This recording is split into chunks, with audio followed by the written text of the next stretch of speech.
Hey guys, this is a video on your ear and how it perceives sound. But actually, your ear does three things for you. It helps you to hear, and it gives you your sense of equilibrium and balance. So it helps you stay upright and not fall over.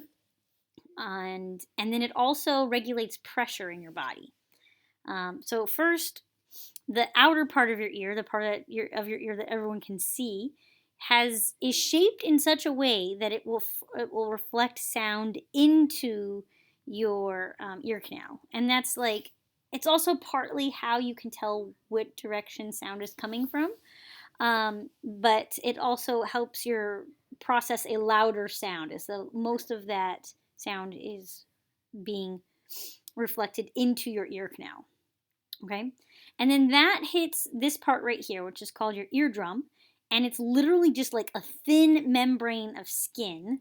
Um, like it literally is a drum connected to this hollow bone, which is connected to another little bone, which then sends that wave, that mechanical wave, into your inner ear. And we're going to talk about your inner ear more in a minute, because that's kind of like how the whole hearing process works. Um, but in terms of pressure, your eardrum also, see how it's like right up against the passage of your ear canal on either side? That's what allows it to seal off your head from the outside world, like the outside atmosphere. And usually that's a good thing because you don't want dust and bacteria and, viruses to get into your body.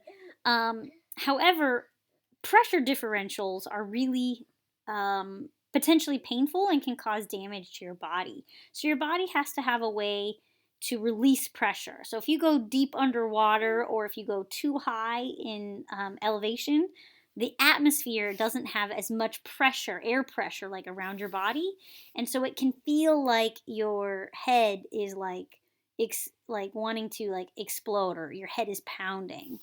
So to relieve that pressure, if the pressure in your body is too high or too low compared to the outside pressure, your eardrum will actually open, and you experience this as your ear popping.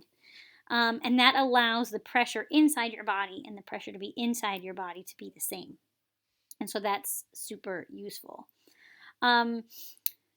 But because the eardrum opens, this is a potential to cause some problems, because things can get into your body. So this Eustachian tube over here, that's part of your sinuses. So if you're sick and you're really clogged up, you might feel it in your nose or in your upper cheeks because your sinuses like spread out to your upper cheeks. But you can also feel it in your ear, and that just means it's really blocked up really high because your nose is connected to your ear through this tube here. But your body tries to protect you in the ways that it can and prevent stuff from getting in.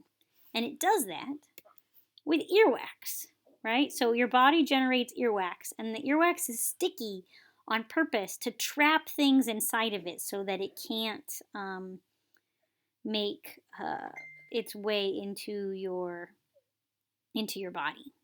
Okay, so it'll have that's the whole point of earwax. And you actually don't necessarily want to take it out. Your earwax, again, is part of your immune system.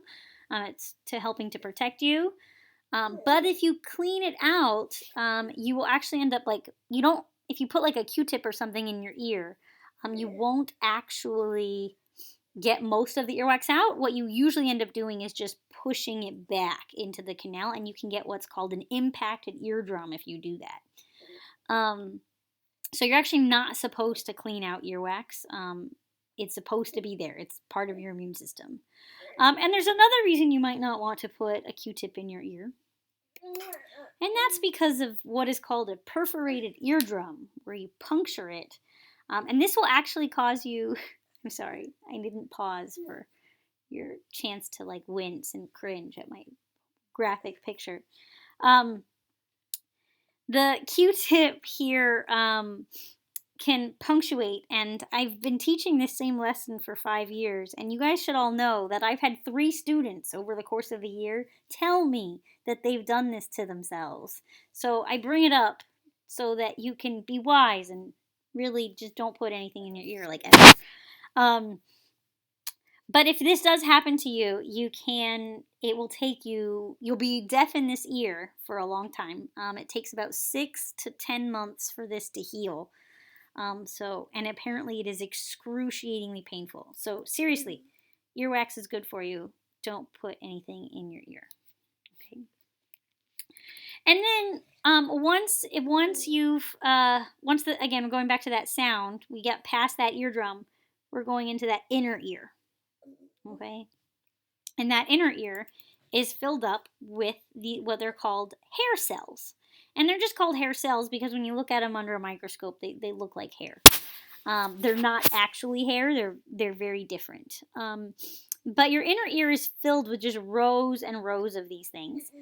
And they're all different sizes. Okay. And what they do is that each one will resonate with a certain frequency, like a certain note or pitch that you hear.